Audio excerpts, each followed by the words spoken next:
start streaming in a second here, be live streaming my screen. So there we go, we got a live stream going. The other thing I have running on here is a little app that captures the keystrokes. Let's see if we can find this thing. This sucker, so right control F12.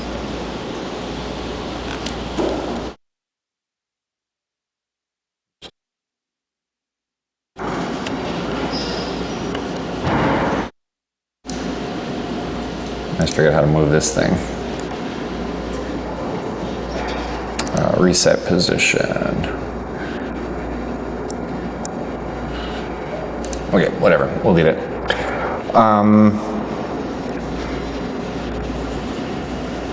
Cool, so we should be able to let this in the background. I'm just gonna hit record on my computer so we have it. All right, so I'm gonna kind of start from Rhino, because I think Rhino is a great place to learn about cameras. And we can talk about like how to manipulate your camera, specifically since we're doing perspectives. And we'll kind of start there. Since we're all together, I want you guys to like interrupt me. I want you to ask questions. I want you to throw out some different things that you maybe don't know or have a loose grasp on that you want me to cover. And I'm happy to go over that today. Before I start, is there anything in particular that you guys really want to know or really want me to cover? When you open a new Rhino file, which template do you pick? Good question. Don't pick one. Just use all the templates. So I guess. Because it's like inches, feet, inches. Yeah.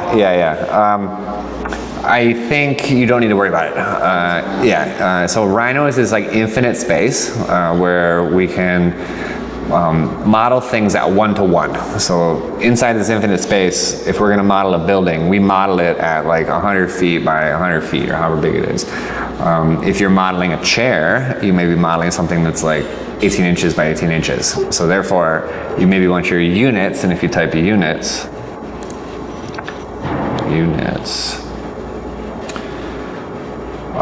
we can change the units here, and you can see we have microns, we could have light years, like you could have any sort of unit that you want. Yeah, you could model the solar system in here.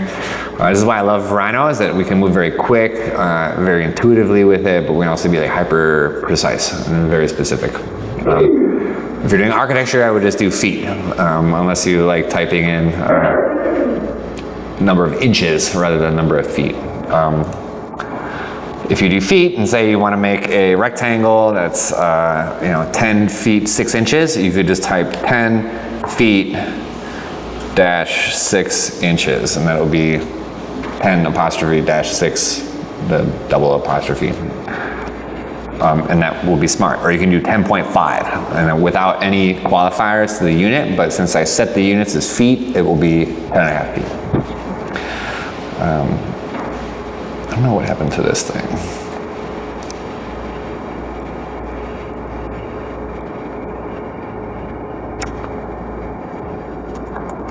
This is supposed to show me what keys I'm typing, but not working. Okay, so many of you how many of you are gonna Rhino model something for this perspective? A couple? A few? Okay. Hopefully for the rest of you, you can remember this or watch this again, and this will be beneficial later. For those of you who are going to model something for this, I would say keep the model simple. Don't model everything. I've said this a couple of times, but I think like a theater director, where you're going to model what's in the camera, or think like a movie producer who would, when they initially build like a 3D space, they do what's called a block out.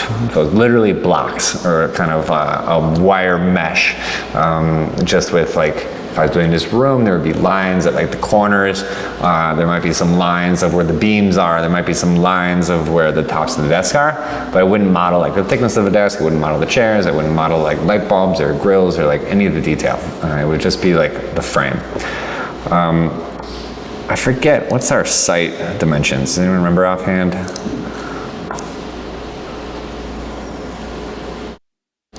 No?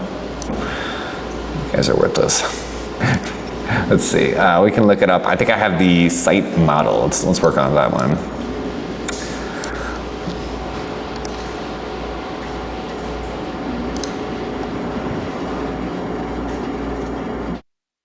Site resources.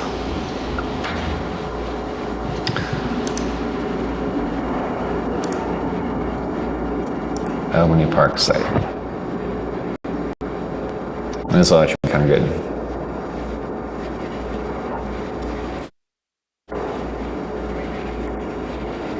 I might show a little bit of Twinmotion today too, so you're aware. It's also a good way to learn about cameras.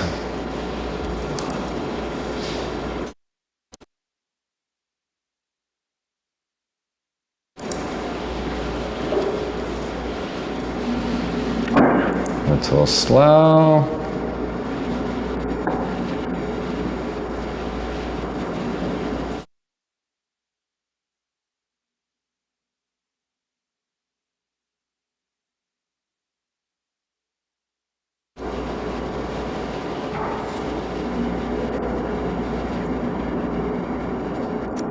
What to see about the streaming? The computer is going slow.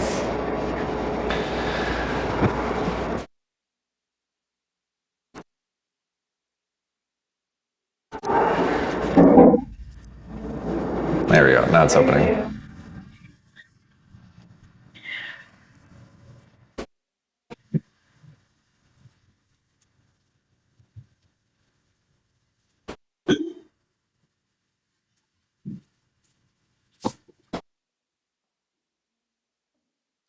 Okay.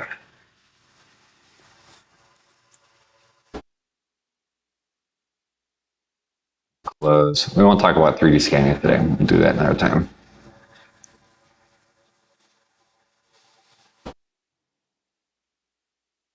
Albany Park site. All right. So here's like our top-down view. Each of these views, to kind of be clear, don't open file. We can kind of load from the top left corner of your Rhino viewport. There is, I don't know the name of it, but this little blue thing with the arrow, where we can change information about what we see in the viewport. And there's a lot of things here. Up at the top, it'll change kind of the view mode. So let's go into like a 3D view. It's gonna be easier to see. A little bit later, I'll talk about custom view modes. But for example, default, it's always like wireframe.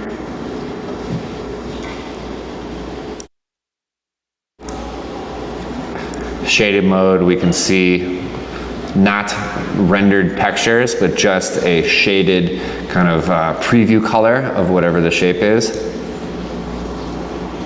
and vice versa. I won't go through all these, but right beneath that, this is rendered mode. Come on.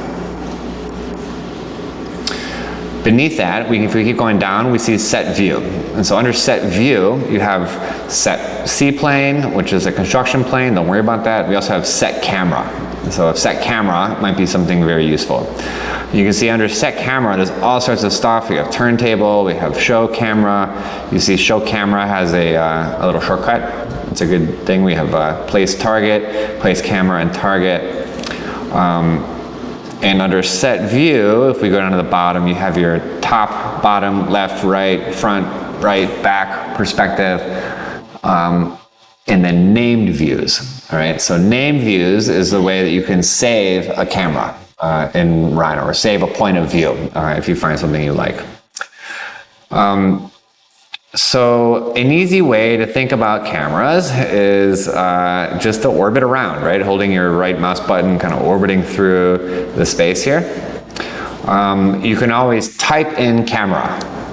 I love Rhino because it's very intuitive. If there's like a thing you want to do, try typing it in the command line, and it will usually, something will pop up. So if you type camera, and you can see it says camera object is hidden. Can you guys read this? I'm gonna make this bigger. I'm gonna click on show. So in the 3D view, nothing changes, but in the side view, something will change. I'm gonna change my resolution. Let's pop this up.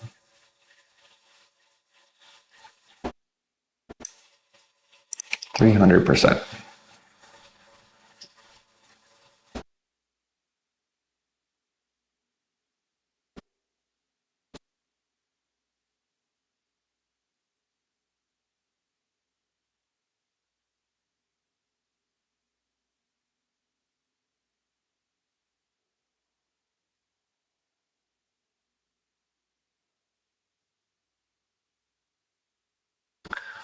Sorry, my computer is tired too.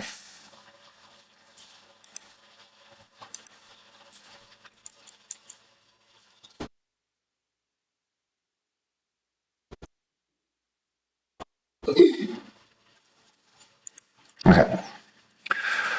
So when I type show camera, I don't see anything here because I'm in the camera. I'm looking through the camera. I can't see it because we are the camera. If I go to my top view, for example, now I'm going to hide the aerial photography layer. So you can see that cone, we call that a frustum or a pyramid, and that is the view cone of the camera. You can see there's a point at the end, which is the camera location, and there's a point kind of in the middle of this rectangle, which is the target location. So you have a camera that's looking at a target. Well, you can, if I go back to my 3 or 4 different views, watch as I grab the target or the camera location and swing it around using the gumball. It changes my perspective. Okay, so this is a way I can kind of manipulate the camera rather than just rotating. If I can move that point, so if I go to, let's say, to my side view, the front view, and I know I want like this person to be standing on the street, I can move that point down lower. And then I'm going to move it over.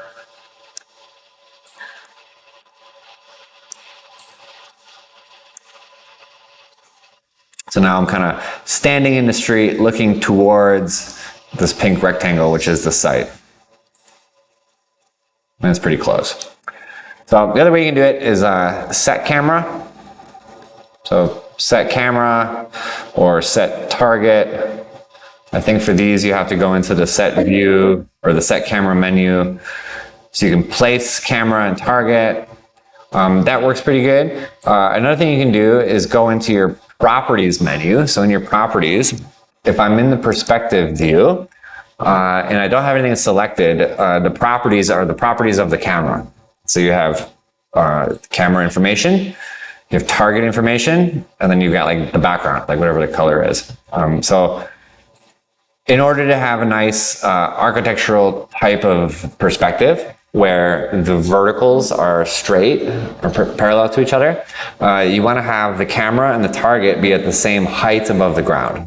It's when we start to look up or look down at things that your parallel vertical lines start to converge or distort. So any architectural photographer worth his salt, this is like step 1. What they do is make sure that their Z location, so the height of the camera, and the Z location, the height of the target, are the same. And something's up on that. I'm gonna Control A everything, and I'm gonna move everything to 0, 0, because I'm not at the right height. Move,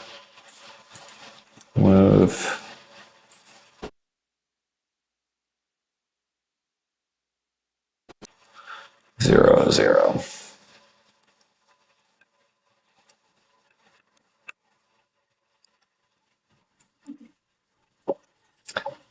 Keeping things in rendered mode makes things go slow too. Maybe that was my issue. Okay, so I'm getting close to the site. Z location 5, Z target 5, Z target 5. So now if I do camera, show, and go back to my other view, if I look at it from the side, you can see that view cone is straight across.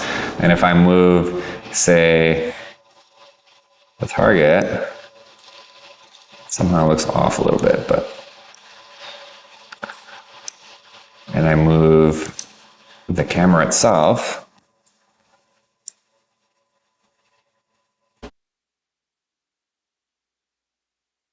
all all these lines should be parallel. Yeah, something's weird as it's changing.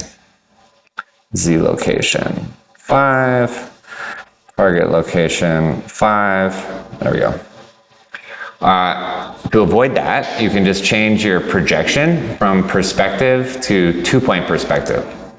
Oops, not the top view. Top view wants to be parallel. So if I double click into perspective view and go to projection, this is in my properties, go to projection, 2-point perspective. What that does is it locks the verticals. And so the only thing that will change if I pan up and down, you can see my vertical lines are straight, they're parallel. But if I was to look down on it, like everything else converges. You still have perspective or vanishing points. But these are parallel. The more you get away from a human point of view, the more distorted it looks from 2-point perspective. So be careful playing with it. It works really good for point of view, human point of view. Anything else that gets kind of awkward. Cool. So say there's like a picture or a point of view that you really like. We can save it. And maybe at this point, let's throw in some information. Let's do blocking, layer. Let's make the layer green. Let's make the layer current.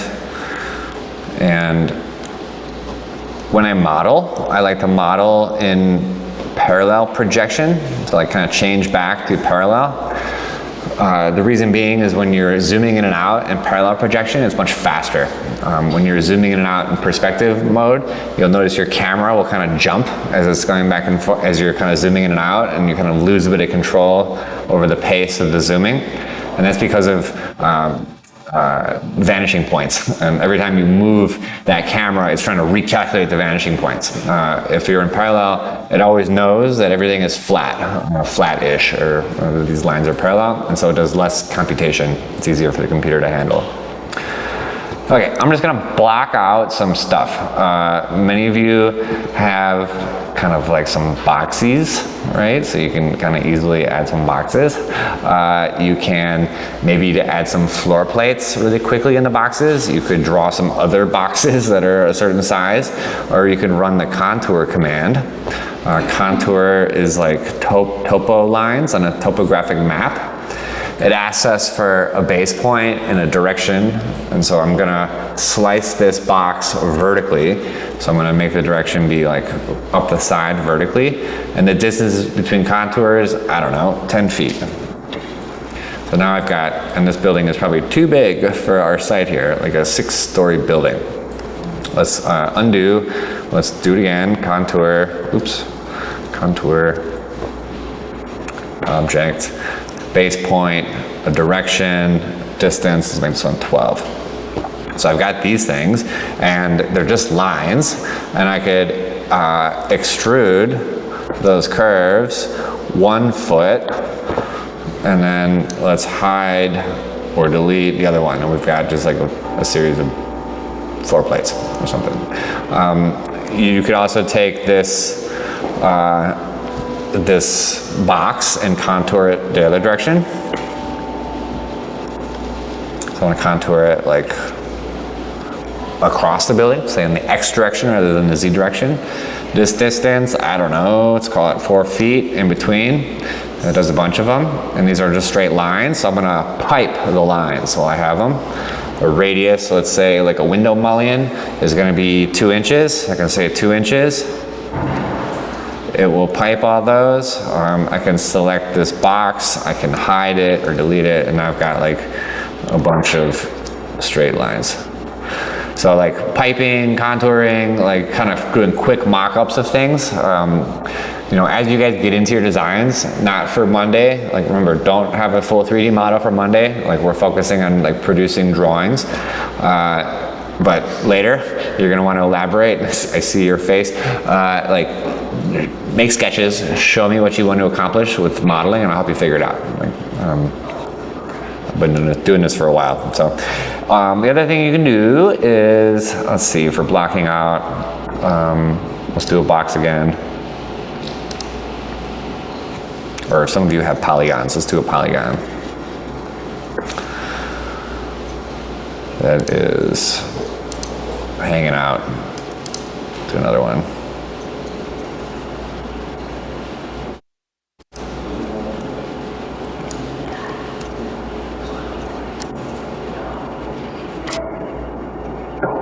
Where'd it go?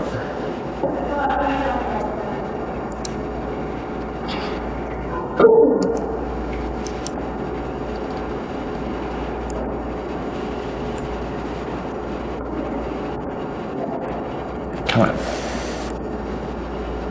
I think the Solstice streaming is sucking up my CPU.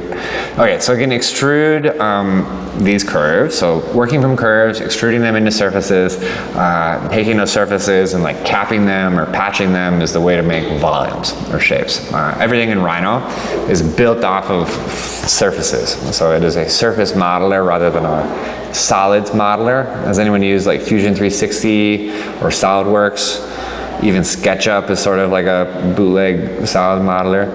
And so when you're working with those programs, you're assuming that whatever you're modeling is got material. That is like a block of plastic or a block of whatever, cheese. And in Rhino, we're assuming everything is made up, like a box here is made up of 6 infinitely thin pieces of math, these planes or these surfaces that join together at an edge, right?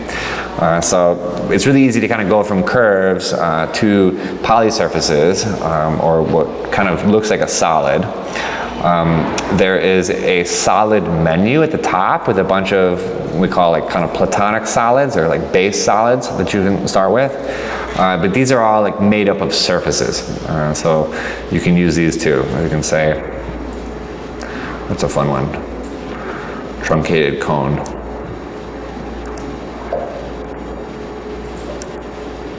Whoa, it's really big. But anyway, so you go from curves to surfaces, and then multiple surfaces, like this extruded polygon is actually made up of 7 surfaces, 5 on the side, 2 on the top and bottom.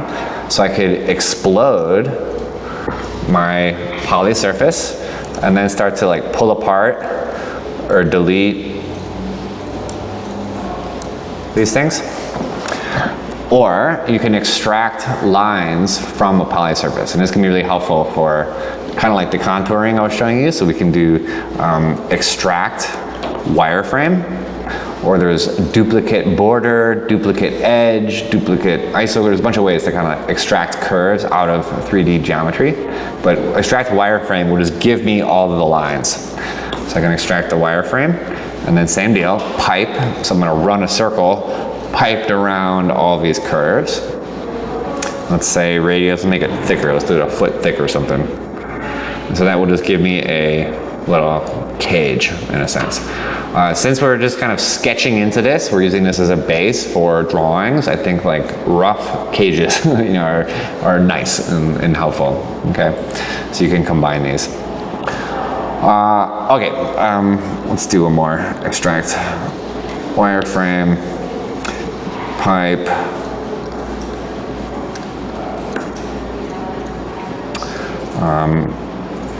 Are you guys at all interested in grasshopper stuff? I know a few of you. Do you guys want to get into that right now? No. So like things like this, like automating like the pipe or automating the contours, these are like things that are really easy to do in Grasshopper. You can build a little jig and you just feed it new geometry that you might have. Okay, maybe we can circle back, but for now, let's talk camera still. So you can turn on your camera. We can hit show. We can combination of like orbiting around and using the shift button and our right click to kind of pan. We want to make sure we're actually in perspective projection. We can move our frustum or view cone around, and we can find a good camera angle. For those of you, if you want like a perfectly flat angle, I will zoom in to say the top view. Well, first in the 3D view, I would set like the Z location and Z target. Let's make them the same, 5 and 5, so we're looking straight. But now I want from the top view that is rotated, looking straight at the back wall, right? For example, so I can use the rotate command. I'm going to select these points here. I'm going to hit enter, and then I'm going to rotate from like one point, or one point is one edge of my reference line, the other point is the other edge of my reference line, and then if I have my ortho turned on, at the bottom there's this ortho, that means orthographic, or 90 degrees. Then in my top view, it will rotate to be straight on. And then I could pan using my control points. Try to get this thing in the middle of this cage guy, looking out. I'm not really designing or composing this, we're just freestyling here. And we have a view looking straight on. The other easy way to make like a straight on view is to use one of the, say, side views, like the front view. Let's do the right view. And we'll zoom in here, and if I look at it really big, it's flat, right? It's an elevation, because my projection is in parallel. So just within this view, I'm gonna change my projection to perspective. And then I'm gonna zoom in. I'm not gonna pan, I'm not gonna rotate, I'm just gonna zoom. And that will give me a straight, looking at the flat edge of something, but in perspective. And then the next logical step after this would be like a section perspective, rather than, say, an elevation perspective. And to do that, I would use a clipping plane. In the clipping plane, you just draw a little rectangle, and it clips the geometry at that plane.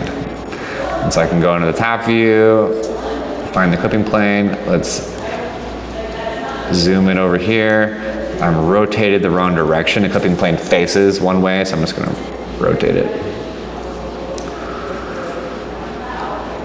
Oop, nope, I had it right. So you can see in my right view, now we're looking, I've cut away the bottom of it. We're kind of cut into there. My clipping plane, depending on the layer, we can make a new layer for it. Let's make the clipping plane display color hot pink.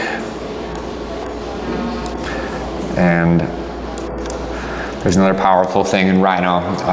SEL is the select menu, and you can select like anything. So I want to select clipping plane. Cool, add the clipping plane to the selection, and I want to change it onto this layer 1. So I'm going to right click on layer 1 and say change object layer. Let's see. It's not cutting. And if I slice through this floor plate, we can see where the clipping plane slices through the geometry, it uses the display color that I'm looking at. And that can be helpful for whatever reason. Okay, so say I like this view. I want to save it. So I'm going to type named view. And I'm going to click the save button. And I'm going to call it number 1. And that way, now if I rotate and I mess up my camera and I'm over somewhere weird, over here, and I want to go back to that view, I double click on name view 1, and it'll bring me back. Okay, so as you're working, like maybe you're just saving a bunch of points of view. Okay, back to the properties menu. The most important setting you should be aware of, kind of the whole point of this exercise, is that you're aware of the lens length setting. How many of you have worked with a DSLR camera before? Like a camera with a lens on it? No? Yeah? Have you heard of like a 35mm lens, kind of as like the basis, or the basic package lens that you might get? These days, the cheap consumer DSLR comes with like a lens that goes maybe between like a 35 and 50, or 30 and 55 or something. That depends on the size of the sensor, how wide that lens actually is, but just know that by default, the lens length is 50, which is close to the human eyeball. Human eyes kind of see, depending on who you talk to, like between 40 and 50, 35 and 50 millimeters. what that means, if you were to actually look inside of a camera, it's pretty throttled, pretty narrow. We don't see a lot. In order to make the camera wider, we want a shorter lens length, which means that the lens itself is kind of more distorted. And so if I go down to like 21, we can see we see less of this information because I have this clipping plane on, but I see more of the context. I can see more of the sides, right? Skateboarders and your landlords use like 12 millimeters. Where it's really, really fisheye, makes your apartment seem really big. Anything kind of lower than 12, I would say don't do. It starts to get really distorted, but that could be an effect that you have. Somewhere between like 21 and 35 is going to show a lot of information without making it look too distorted. I think that's a good rule of thumb. When you're at the football field and you see the professional photographers with really long lenses, the telephoto sports lenses, they're using like 200 or 300 or 500 even. And you can see how, looking at this boxy thing, I can't see much information on the walls and I can't see much information on the ceiling and the floor, because it's like I'm standing far away and I'm zooming in with this telephoto lens. So things flatten. They don't seem as deep. I think for most of us, making single perspectives that want to seem dynamic and seem like they have a lot of kind of information packed within it, you're going to want a smaller lens length. So keep it small. You can experiment. Cool. So yeah, lens length, super great. Kind of covered manipulating the camera, covered the viewport. Let's cover maybe the square. So you guys are working within a 36 inch by 36 inch square, right? How many of you guys, did you guys learn AutoCAD in previous classes? Yeah. Who taught you that? High school? You guys, Henry Bliss, yeah. It's like you're 171, yeah. Wait, what high school was torturing you with AutoCAD? Yeah. Yeah. I mean, it's useful. I still use it all the time. You guys will probably move on to Revit. How many of you guys use Revit? Get introduced, yeah. Yeah, me too. I'm trying to learn it too.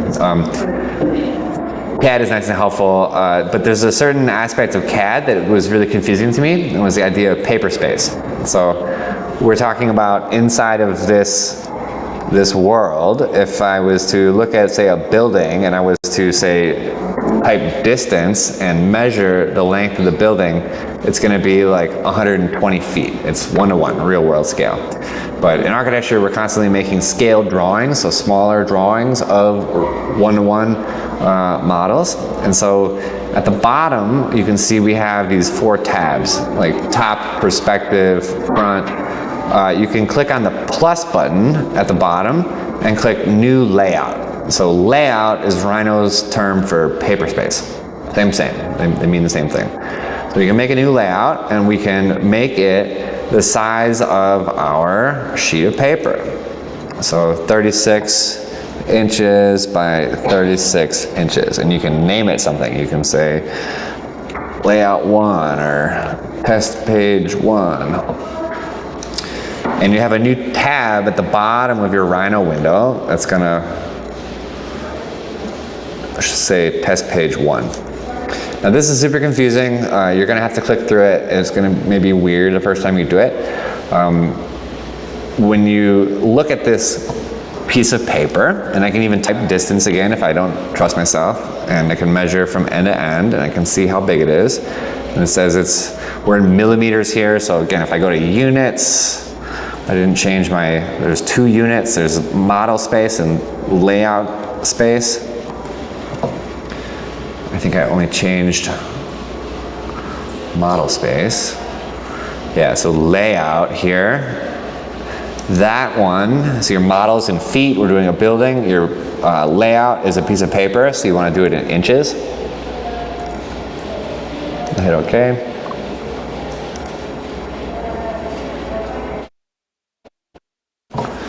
double check it, type distance.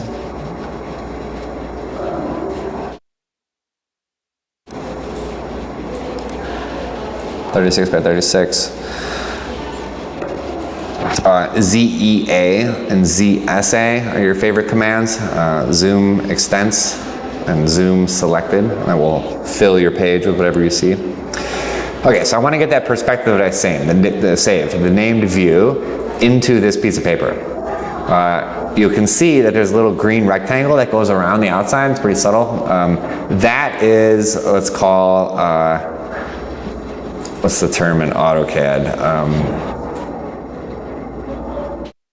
Viewport. Yeah, so there's a viewport. And we can have multiple viewports on a page, right? We can split this up. We can have referencing different parts of our drawing. We just have one. So double click into the viewport and we can zoom in and out. And so we have kind of like cropping different parts of our model into our piece of paper. If I click on the viewport toolbar, we can change. If I go to set view, and I can see at the bottom I have my named views. I don't know why it's just one, but that's the one I'm looking at. So if I click on that, it will load my saved view into my sheet of paper. And if I double click off of it, then I can zoom in and out. As I double click back into it, I could change that view if I wanted to. It looks funny because my viewport display is wireframe. So you can change that to shaded, or I think for a lot of you, pen mode is pretty cool. So pen mode is going to take a little bit to load. It kind of does a preview of Make 2D, where you get dash lines for what's hidden. You still get a bit of color, kind of whatever you want. Maybe if you're going to work from a Rhino model and hand draw over the top of it, you don't want a 36 by 36 drawing, but you do half size or 17 by 17 or something. So something that's smaller that can fit on a smaller piece of paper, and when you do the hand drawing, it's more manageable for you to deal with. Cool. So one more thing. Let's do. So I'll just go to perspective.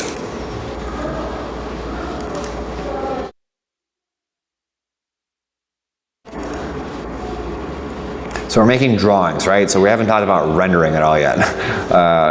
If you guys have all played with rendering a little bit, you know, where you have it process the light rays as it bounces around.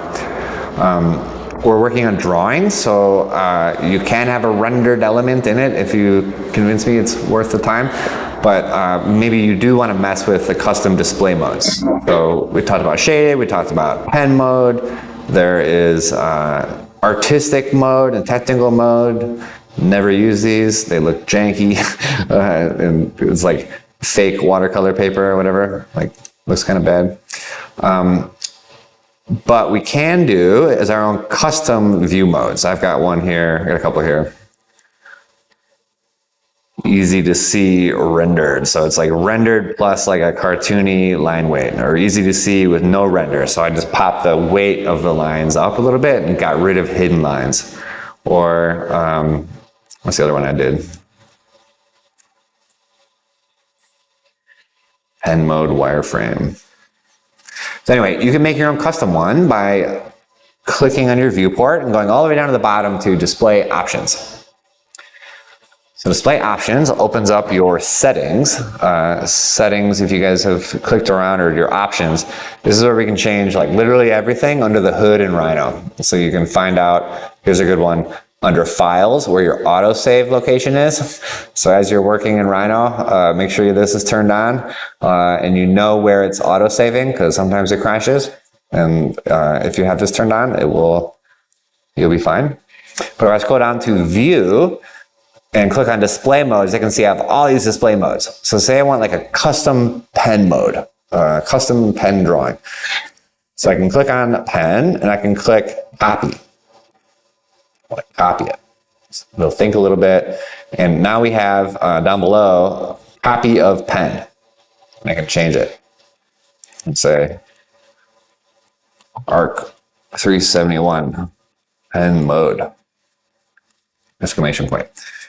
And now if I click through all of these little subcategories, you can change all of the qualities of how it looks. So specifically, let's just change a few things. Let's change like the background. So rather than an image, I want to make it a gradient. I want to make it a gradient from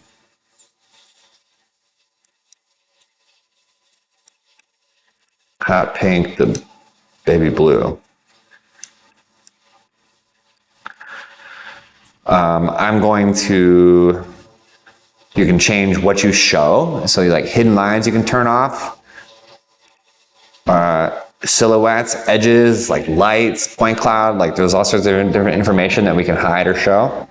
Under objects, say curves, we can adjust, say, the line weight of certain curves, so you can make everything like heavier or lighter. Shadows, you can adjust like how the shadows work. Let's turn shadows on, see what that does. And let's hit OK. And now let's change our view mode to my new one, ARC 371 pen mode, exclamation point. We can click on that one and we should have some cool pastel gradient background. I think it's thinking too hard. There we go.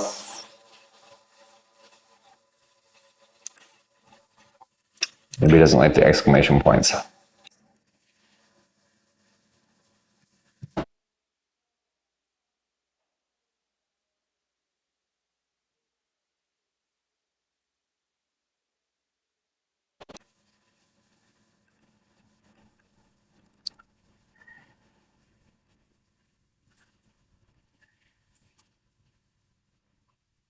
There we go. So it's got custom background gradients. It doesn't have any shading on here. So say I want the shading to show up, I can go back to display options. Shading is, does it render the face of geometry with tone, not necessarily like a material. So like shade objects. Hit OK. Now they're like a tone there. I would say if you're doing drawings, like maybe to stick with the pen mode or like do another pen mode, like the main thing to be aware of is you can change the line weights of everything. Have you guys done Make 2D? Okay, so that would be the next thing we can talk about. But this is like a kind of bootleg way to do Make 2D without having to turn it into a vector. Okay, so when you have your final object, your view, you can print it. You can just print it straight away as a PDF, as an image, like a PNG, a JPEG, like whatever you want. Just be aware of the output scale here. Not such a huge deal for what we're working on. This is why it's going slow. No power.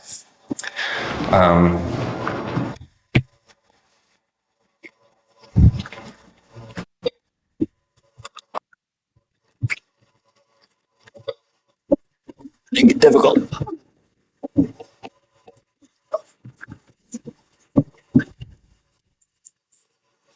Okay, you guys kind of know this, right? Like how to export like a PDF, kind of the same as most softwares. Print or export.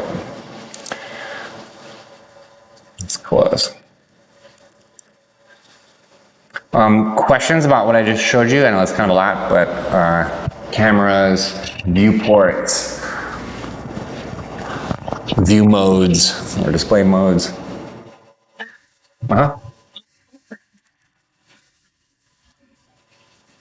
Recordings of this lecture. Yeah. Everything's on MediaSpace. Yeah, I'll put it up there.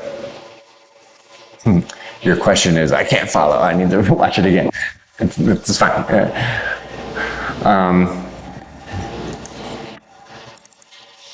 Okay, what else was I gonna show? How to go from, I'm gonna do it two ways. One to go from Rhino into Illustrator, and then one from, say, a drawing, like a scan from Photoshop into Illustrator. Then they can be kind of helpful. This point of view I know it's not maybe not the most dynamic, but we'll just do it.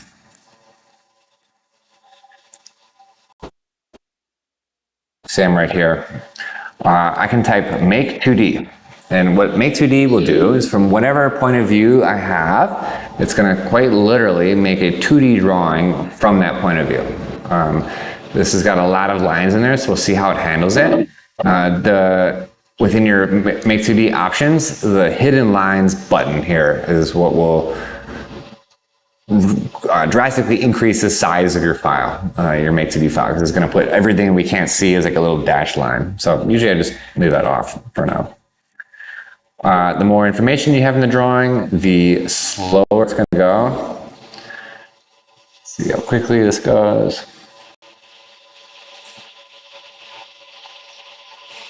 Not bad. And then if I go to the top view,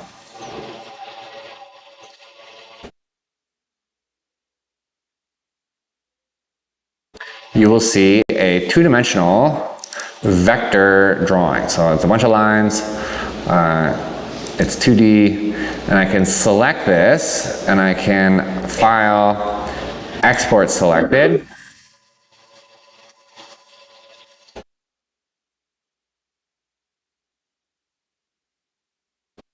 Do a simpler one.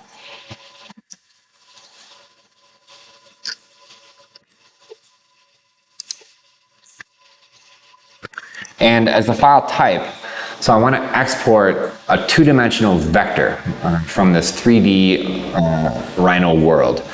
Lots of ways you can do that. AutoCAD, DWG, or DXF files are pretty good. DXF refers to a drawing exchange file. It's like a file type that's good at exchanging vectors between different computer programs. So if you're ever having issues, like use this. You can also export straight to AI, Adobe Illustrator.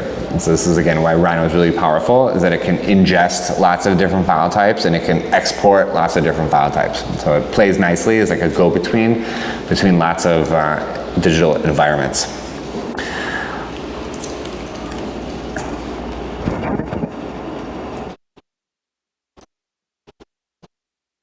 Okay, so under options, right now it's a perspective, so scale doesn't matter. But if you were to export, say, a plan or a section or something that you wanted at scale, this is where you can set the scale, which is really nice. So you can like export straight to like 1/8 inch, which is what 1 foot equals 1/8 inch would be. Now I'm just gonna do a snapshot. And I'm gonna open Illustrator. Has someone taught you guys this workflow? I know some of you maybe know. Make 2D into Rhino. Who taught you this? Last year. Someone last year. In Anna Valderrama's class? Yeah. Did Andrea teach it to you? Or just one of the TAs? Cool. So when I first showed you the custom display modes, that's kind of like quicker. Like if you can just make a custom display mode and have it kind of show your surfaces how you want, then you can avoid having to illustrate it in Illustrator. But I would say 8 to 9 times out of 10 when you're doing a design drawing, especially in school, the proper way to do it is to take your lines, your vector, bring it into Illustrator and add tone, color, line weight, thickness, and all that stuff. We can have hatches, we can have line weights, we can have line types, we can have all that stuff out of Rhino, same as in AutoCAD. It's just less intuitive or harder to control. And I think if you guys learn Illustrator and practice it, it becomes really intuitive and it becomes kind of fast and easy to use.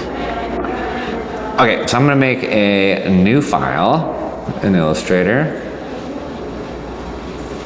I'm gonna go to, I guess I can just make a custom file size. Inches, 36 by 36.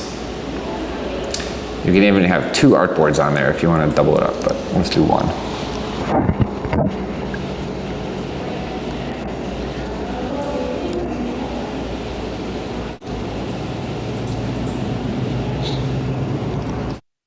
close some rhinos.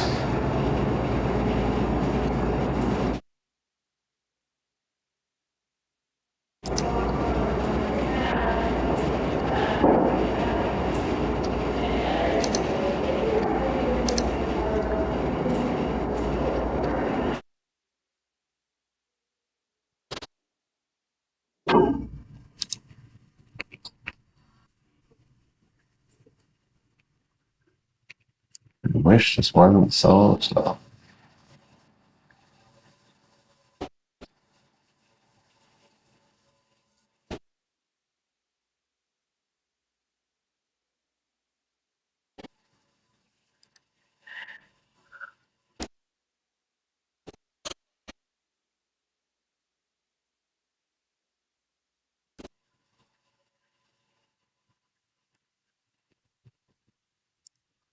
Okay, so Illustrator is open. I just have a blank board. I'm also going to open my AI file I just exported.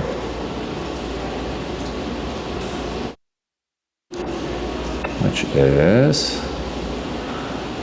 3D test. So this will open a second tab in Illustrator that has all this stuff. If you're working in Illustrator, I'd recommend exploring the different workspaces. Particularly, I stick with Essentials Classic because I'm getting older and use the way that it used to look.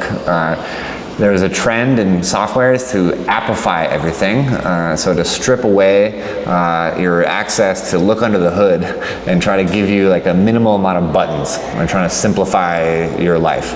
That can be helpful, but if you're trying to be like a proper artist who wants control over everything, maybe look into all these different windows that you have, or the different workspaces that you have. Essentials Classic gives you this top toolbar, which I find very useful. Okay, so essentially I want to see layers. That's the main one, layers.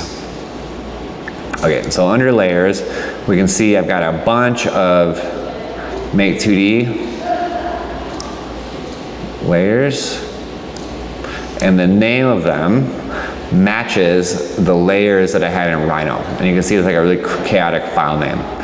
Because in Rhino, these layers, if I go to my layers tab, are nested. I have like a Make 2D group, and I have visible, and I've got curves, and I've got all sorts of layers underneath that. You may not need that. So I think future drawings that you make, maybe you want to separate all those layers and keep them available. It's good to know about. But for this one, I'm just going to copy and paste it and put it straight into here. Where's my layers? Layers. And you can see it kept all the layers when I copied and pasted. I think by default, it won't. And there is a little hamburger menu, or the little triple lines to the top right of every single panel, every single window. If I click on that, there's a little drop down that says Paste Remembers Layers. So if you're ever pasting from one Illustrator document to another and you lost all your layers, it's because this is not placed. Just FYI. I'm going to turn it off. And I'm going to delete, and I'm going to paste again. And now everything is going to be on a single layer. And delete all this stuff. Everything's on a green layer, which is great. Okay, Live Paint. I know some of you have been playing with this a little bit. I'm going to make this big.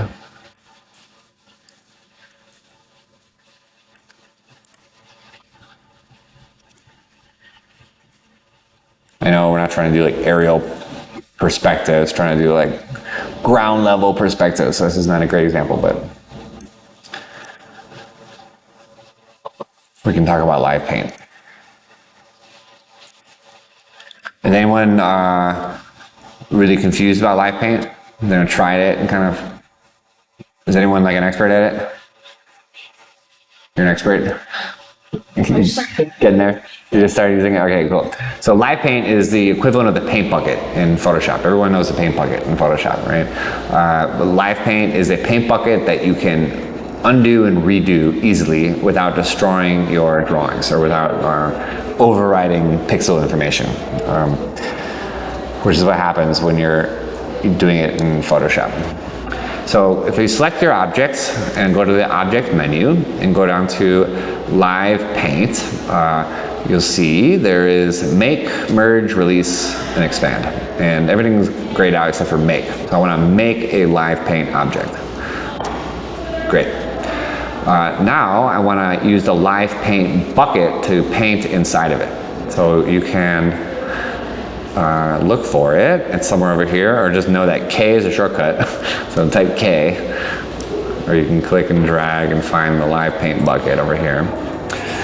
And for example, I can just grab a color and then paint bucket into these spaces.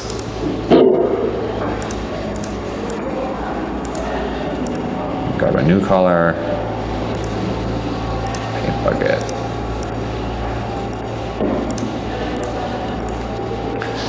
Grab a new color, and you can like click and drag, and that will put in like a bunch of colors or a bunch of spaces.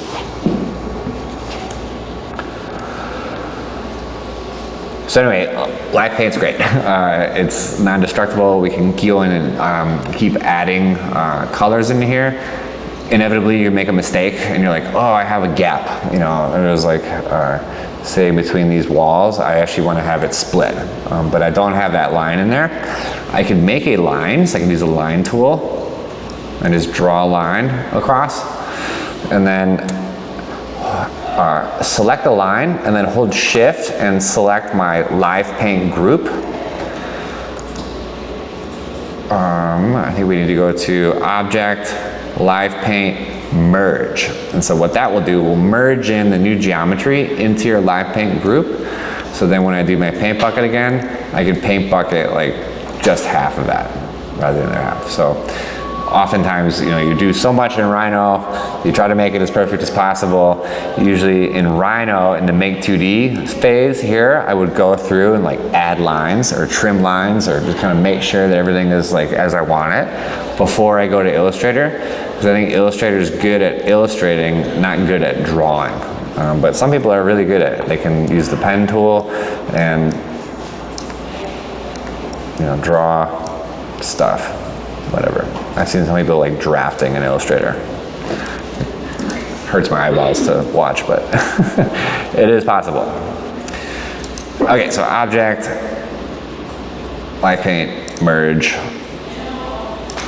Oop. Yeah, my computer's struggling. When you're done live painting, you want to expand out of it if you want to do some more edits. So under Object, Live Paint, Release or Expand. So Expand will then, if I zoom out, it kind of changes the color of the corners. The little anchors have those little stars in them if you're a Live Paint group or another normal. But this now allows me to, say, zoom into one of these colors. And you notice there's two arrows in Illustrator. There's like a black one and a white one. I found Illustrator very confusing because of these two arrows and didn't use it for a long time. But the white one means I can select individual like anchor points or shapes. So I can select like this window and I can move it around, like just that one window. If I select using the black arrow, this window, it's actually going to move everything.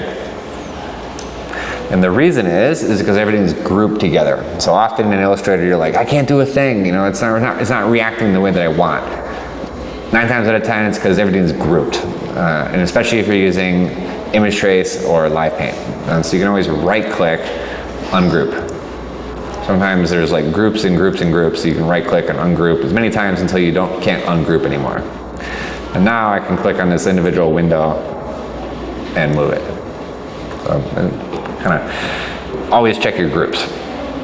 But this allows me to use powerful tools in Illustrator, so I can click on this window and go to the select menu, same, say, fill color. So this will select everything with the same fill color, and then I'm just gonna adjust the color. So to adjust all the blues and make them orange, or adjust all the blues and make them purple, for example. Or if you want to start to pull these apart into layers, I can select all those, I can make a new layer, I can grab the little square next to the layer and drag it up, and then hide the other one. So now like all that purple stuff is on like its own layer. And so that can be kind of helpful. Because maybe I want the purple stuff to actually be stripes. Or let's duplicate it. Let's hold the Alt button and click and pull it up. Sorry.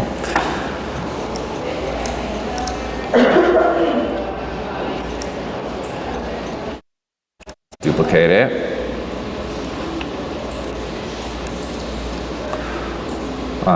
We'll cover this more when we do plans and sections, but under swatches, so window swatches, you have a bunch of colors that I think by default it just gives you like the Crayola, like basic colors. But if we open up the hamburger menu and go to swatch library, color books, for example, Pantone, the more I learn about it, the more I realize they're kind of evil and they try to copyright like colors, which is hilarious. But, Pantone is probably the most widely used color book that people use to reference colors back and forth. But I just found like they're charging people to use their hex keys, which is, if you really think about it, they're like trying to copyright like wavelengths of, you know, spectrums of light, which is just bizarre. But anyway, these are nice kind of preset colors, and if you scroll down to the bottom, you can see how many there are. There's a whole bunch. But there's also some cool swatches, like swatch library patterns, graphics, so dots, lines, and textures. So like lines, for example, would be like a grid, or some fat lines there. Let's do that. Some lines. Let's do dots. Swatch library. Patterns, graphics, dots. Let's select every other one and do dots.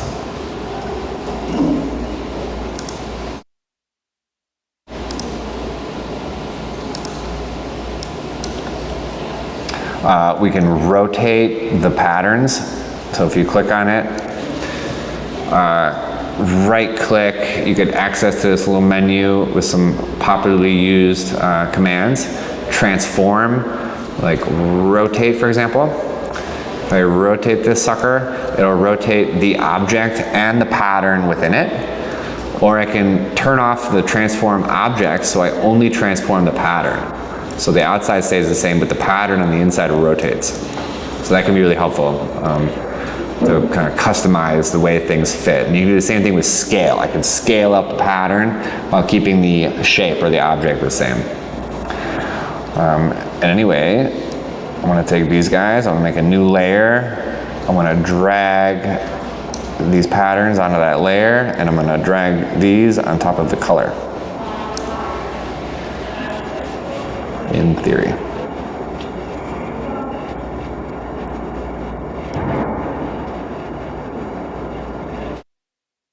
I've got purple stripes.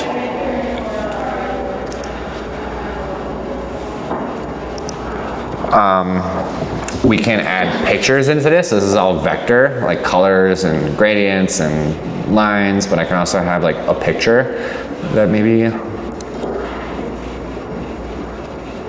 let's go back to, I don't know, wood texture. If you're looking for random stuff on the Googles, make sure that you sort it so we're seeing by size. No, weird. zoomed in too much, but let's do high resolution.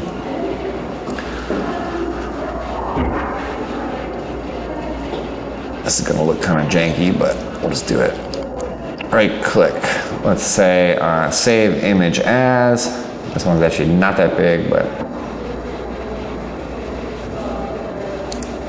actually I'm gonna right click, copy image. In theory this should work, and then I can paste it right into Illustrator. There we go.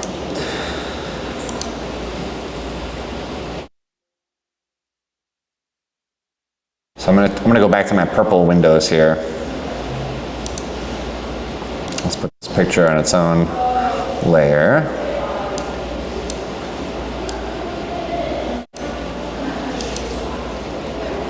I got purple windows. I have wood texture. Let's make the wood texture a little bit smaller. Let's rotate it. Let's copy it, holding the Alt button. Let's copy both of these. Oh my gosh.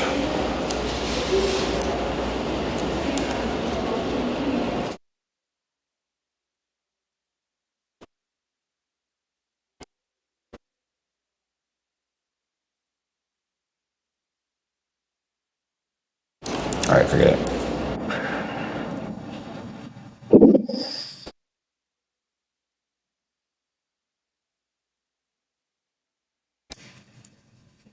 So let's put this wood texture over the purple shapes. And I'm gonna, in my layers, I'm gonna drag the wood texture below the purple shapes. So now they're behind. It's kind of like stacks of trace paper, depending on your layers. And I'm just gonna select everything, right click, and do make clipping mask. Let's see how this works. Didn't work great. Let's hide this. Let's group these together. Or you know what, let's just try it with a single texture.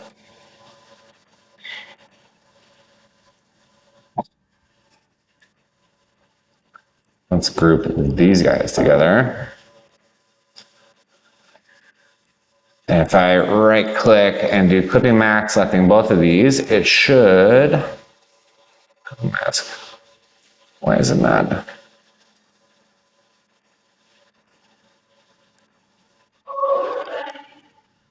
What is up the visual? Anyway, we do this one by one. Let's just select one, select the background. What clipping mask does is it uses a shape on top to cookie cutter out the shape from behind and use that texture or image from the one behind to fill the one in front. It basically uses the front one, it's just like an outline that will clip and mask whatever's behind it. So this is a great easy way to kind of take whatever shapes you might have, like say a floor or something, and you have like a texture, and you could in Photoshop like lasso tool out, you know, the size of this and try to like squeeze it in, or use clipping mask in Illustrator and make it like really crispy and really precise. I gotta look up, I think something's up with my display. Usually if you group things together and then treat them as a single clipping mask, it'll sort of work as one. So folks will use clipping mask, maybe we can get into this later with renderings, but if you use like V-Ray or something, you can like render out like material IDs. So say all these floors are like marble and these verticals are like steel. You can render a layer that has the materials in different colors, and you can use the exact same technique to like transform those colors into a material or a texture. So all that post-digital collage stuff that I was showing you, this is what they do. They use kind of Rhino models into really crispy, precise shapes, and then use textures that either they painted or kind of ripped off from other painters as the clipping mask into which those shapes are cut. And therefore it looks really precise and really crispy, but it has this sort of handmade raster analog technique. Cool? Are you able to follow this, or is this like a fire hose of information? It's too much. What was that? Yeah, cool. And I'm happy to like repeat any of this stuff. Okay, so let's image trace. Let's also talk about, or that's live paint. Let's talk about image trace. Which is to take, say you made a rhino drawing or rhino viewport of part of like a mocked up model. You print it and then you take a piece of trace paper and you draw on top of it, right? And now you want to scan that trace paper and you want to bring it back into the computer to be able to illustrate it. How does that work? Let's undo one or two. This was a rather shitty pencil drawing, a rather shitty scan of a pencil drawing. This is using the Adobe Scan app on your phone, which is a really cool app that kind of, if I was to take a photo of this paper, like not straight, it will kind of straighten it.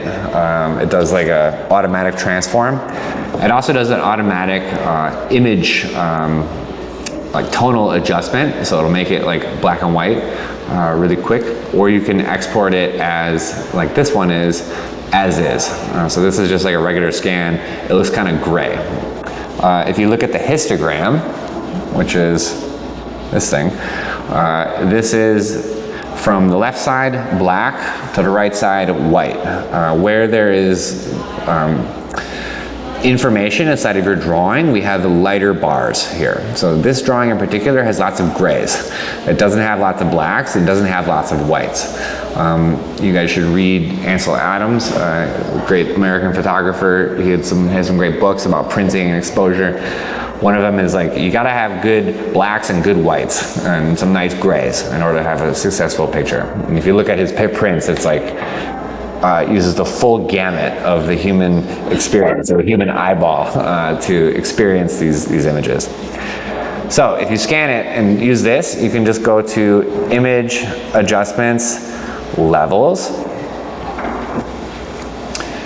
And Levels allows us to adjust where black is. So we can pull, say, black in a little bit. And we can adjust where white is. We can pull white in a little bit. And then we can adjust where, say, 50% gray is. So it's like kind of in the, towards the darker side or kind of towards the lighter side. And you see how that makes your image start to look kind of nice. Let's hit cancel. I'll do it again, Control L. Another trick is to use these eyedroppers. So I can eyedrop where white is. I know I want it to be like there, that's white. And I can eyedrop where black is. Let's say like one of these lines here. There we go. And then I can adjust the curves a little bit, back it off a bit. So I would always process whatever scans you do using levels, or the other one is curves. So Control M, also found under Image, Adjustments, Curves. And so brightness and contrast is like a hammer, levels is like working with a Dremel, curves is like working with a scalpel. You can be really precise with it. And basically you can make whites whiter and blacks blacker. So the way curves works is it takes, say, 25% gray here, and we go up and we hit this curve and we go over to the output.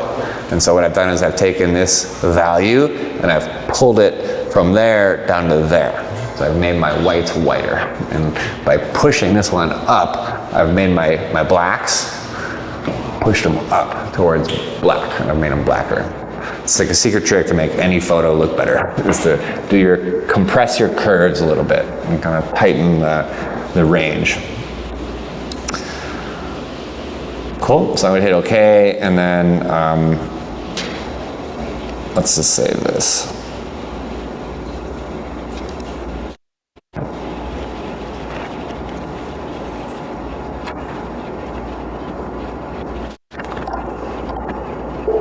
One. Test, scan, 1. I'll show you one more. This is a similar drawing, different student. The student used Yupo, so nice mylar to draw on, and you can see the quality of the white on the background is like much cleaner, and I think we had better lighting on the surface. I think we just were on one side of the room versus the other. This is on the north side of the room, so we had a soft north light versus the south side of the room where there was like more shadows coming in. Same deal, we can do Control L on this. We can eyedrop our white, and we can pull in our black. And I'm going to save as.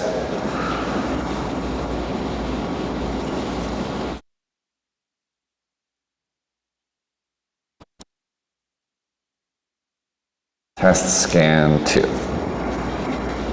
Okay, so I've processed a couple images in Photoshop. Let's open those same images, or we'll start with one, in Illustrator.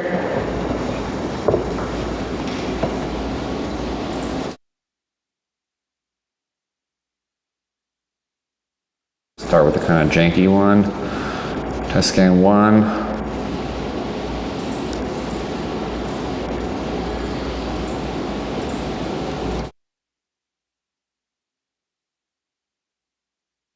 Okay, so how many of you have used Image Trace before? Anyone? Cool, so this is also pretty cool. This is kind of the opposite of Live Paint. Not the opposite, but it's like, kind of goes hand in hand with Live Paint a little bit. So this is a scan from Photoshop. If I zoom in on it, we see we have pixels, right? Like at some point you're gonna run into your pixels per inch, your DPI, and you're gonna see kind of the limits of the quality of your image. To do the Live Paint, like I was showing last step, and to do clipping masks and all that other stuff, you would wanna convert your drawing into a vector, right? So we can, let's click on this and go to Object, Image Trace, Create. So it will think a little bit. And right now it is processing and converting this raster into a vector. And so I can just zoom in on this sucker and I'll notice there's no more pixels. It's like, it's math. It's pure control points with curves that I can manipulate and kind of edit to my heart's content. But you can tell it looks a little janky, like not great result. So I can change the settings of how it image traces. To see that, go to Window, Image Trace, and it opens up this guy. There's a bunch of presets, start there.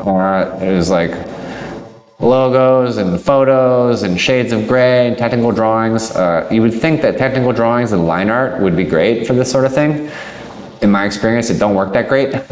So I would go for silhouettes. And if you change it, it will think a little bit and it will give you a little preset. And there's a number of other settings that we can change. So under the Advanced tab, you can open this up and there's going to be all sorts of information about paths and corners and noise. And so there's sliders on there, so like more paths, more corners, less corners, more noise, less noise. But the main thing to play with here is the threshold. So for a silhouette, we're trying to determine let's go back to Photoshop. If I zoom in on these pixels,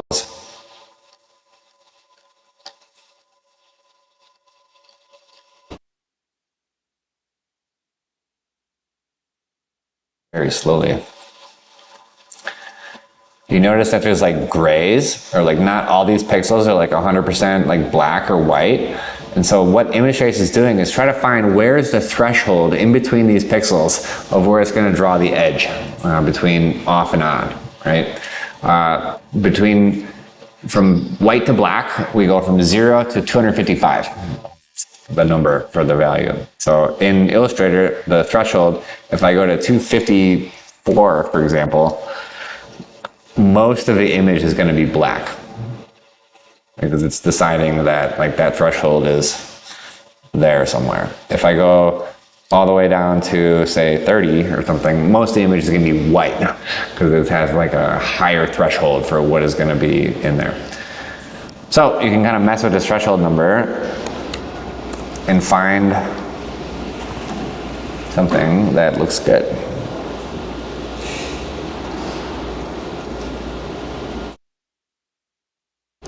Usually 200 or higher. If you are working with a black and white line drawing that you processed in Photoshop.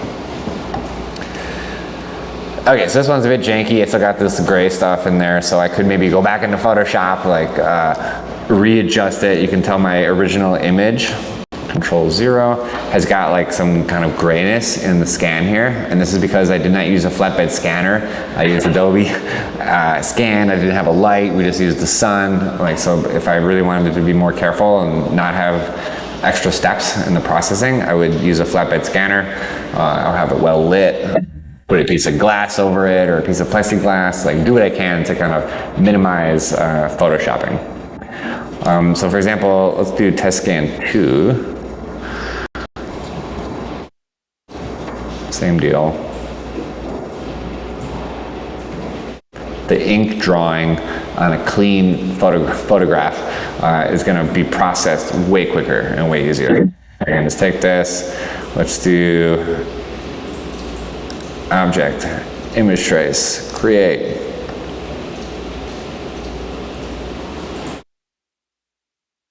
Preset, silhouettes.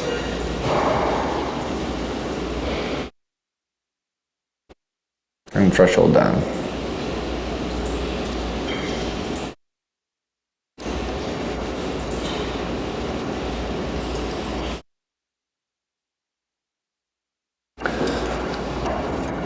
Okay, so now I'm still an image trace object, meaning I can adjust all these settings, right? But I can't do anything else. I can't live paint, I can't clipping mask, I can't group or ungroup, I can't edit the lines. Before I do that, I need to expand. So if you're in Essentials Classic, there's a big old expand button here. If you're not, you can go to Object, Image Trace, Expand. And that will, my little image trace window here will become grayed out. I can't adjust any of these anymore. So let's just close it.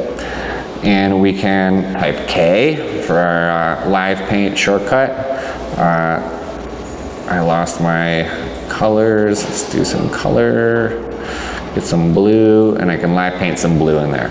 So I can immediately start to like kind of color this image. So hand drawing into color. Your drawing may be, or the processing of the drawing may not have the same quality as your hand. Maybe your ink you really like, right? And you want to keep it. So we can, let's do a little bit more illustration. Let's add some more colors and stuff.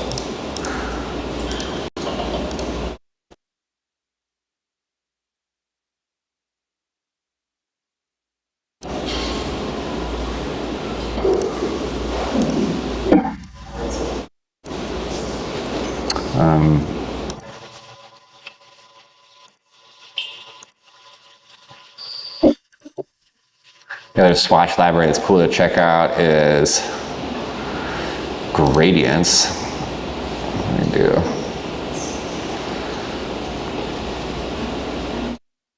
pastel gradients.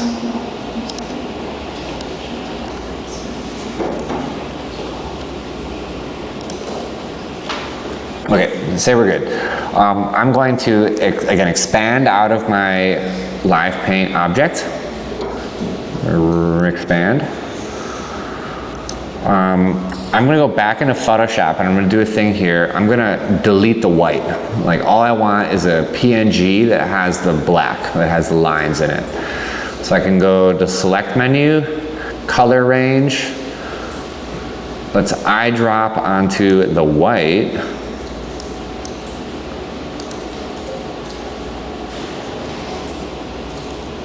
Actually, you know what? Before I do that,